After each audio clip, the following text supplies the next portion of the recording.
ओम नमो भगवते वासुदेवाय। देखिए, एक सेठ जिसके मरने में केवल 7 दिन बाकी थे और वह अपने लिए 100 वर्ष तक जीने के लिए एक सुंदर शानदार महल बनवा रहा था कि इस महल में मैं 100 वर्षों तक सुखपूर्वक रहूँगा।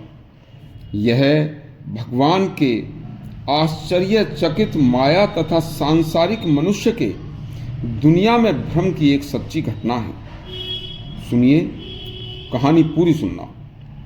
यह घटना मध्य प्रदेश में भगवान महाकाल की नगरी उज्जैन में एक नागदत्त नामक एक बहुत ही धनाढ्य व बड़ा व्यापारी सेठ रहता था।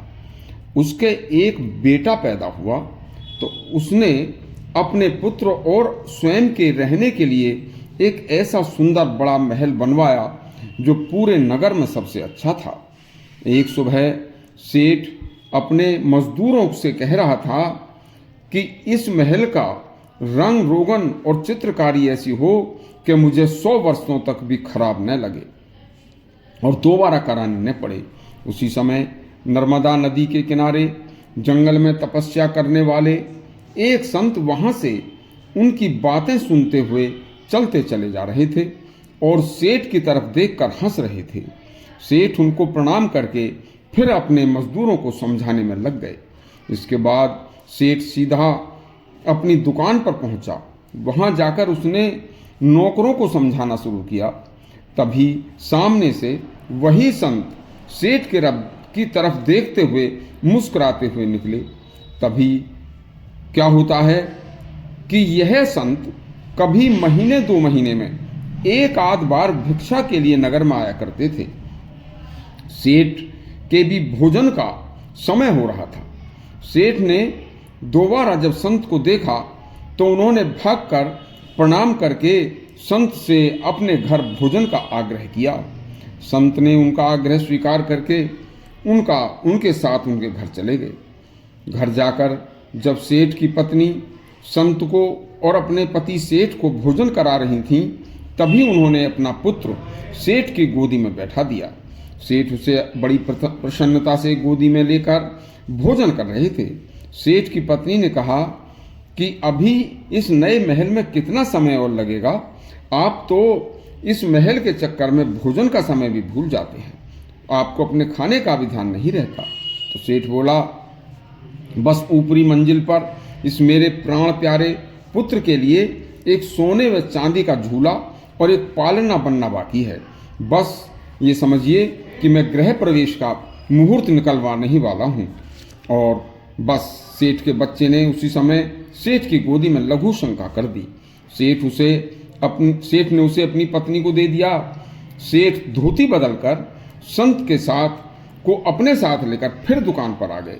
दुकान पर जैसे ही पहुंचे तो सामने से एक बकरा भागा भागा आया और सेठ की टांगों के पास आकर खड़ा हो गया और घबराता हुआ सेठ की तरफ देखने लगा। सेठ ने जब आगे देखा तो उसके पीछे एक कसाई छुरी लिए हुए भागा आ रहा था और उसे मारकर अपनी दुकान में काटने के लिए ले जाने लगा। सेठ ने कहा, भाई इसे क्यों मार रहे हो? कसाई बोला कि इसे काटकर इसका मुझे मांस बेचना है। सेठ ने बकरे की आंखों में देखा तो बकरा रो रहा था।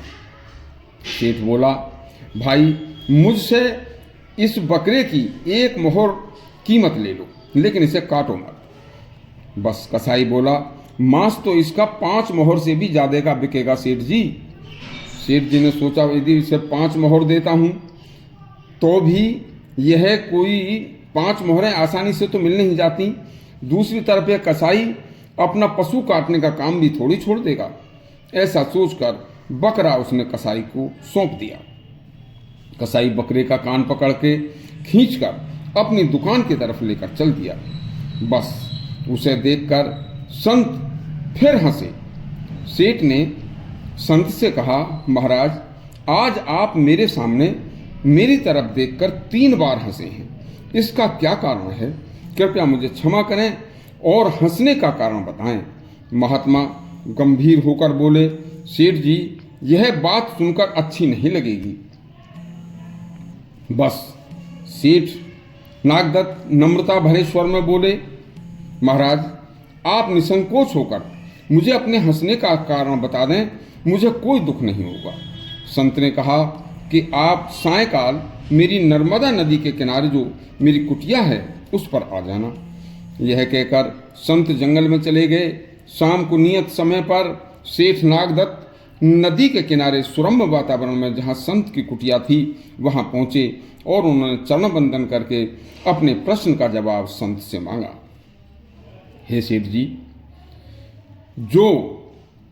संत बोले, हे सेठ जी, जो 100 वर्ष के लिए आप यह महल बनवा रहे हो, उसमें सुखपूर्वक 100 वर्ष रहने का जो अपना मन बना रहे हो, जो आप इतने इंतजाम कर रहे हो, तो आप तो केवल इस संसार में 7 दिन के ही मेहमान हो। 7 दिन बाद आपकी मृत्यु हो जाएगी। इतना सुनते ही नागदत्त के शरीर में कंपन हो गई, आंखें छलक आईं। संत ने नागदत्त को धीरज बंधाकर कहा, सेठ जी, यह पंचभूत की देह नश्वर है। जन्म मरण किसी के बस की बात नहीं है। यह सब अपने पूर्व जन्म के कर्मों के अधीन है। आपकी मृत्यु कर्मों के अधीन होकर आज से 7वें दिन मस्तक सूल से हो जाएगी। फिर सेठ बोला, महाराज, जब मेरे बेटे ने मेरी गोदी में लघु शंका की थी तब भी आप हंसे थे, इसका क्या कारण था? संत बोले, जिस बच्चे को तुम प्राणों से प्यारा मानकर गले लगा रहे हो, यह आपके पिछले जन्म में आपकी दुराचारणी पत्नी का दुराचारी मित्र था और एक दिन तुमने इसे अपनी पत्नी के साथ व्यभिचार करते हुए देख लिया था, तो आपने उसी समय इसको घात लगाकर इसे जान से मार दिया था।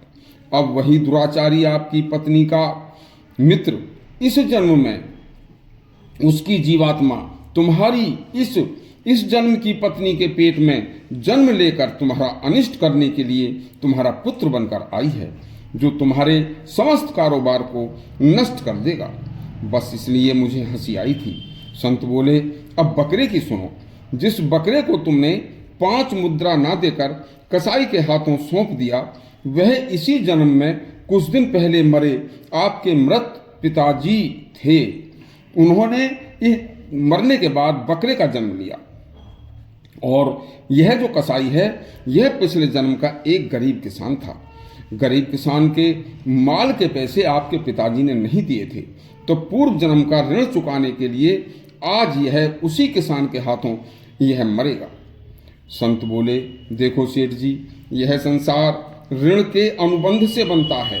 मोह में अंधा मानव इस संसार के अपार संसार सागर में देह के अभिमान में जंजाल रूपी जाल में फंसकर काल के वशीभूत हो जाता है। नागदत्त की सब कुछ समझ में आ चुका था।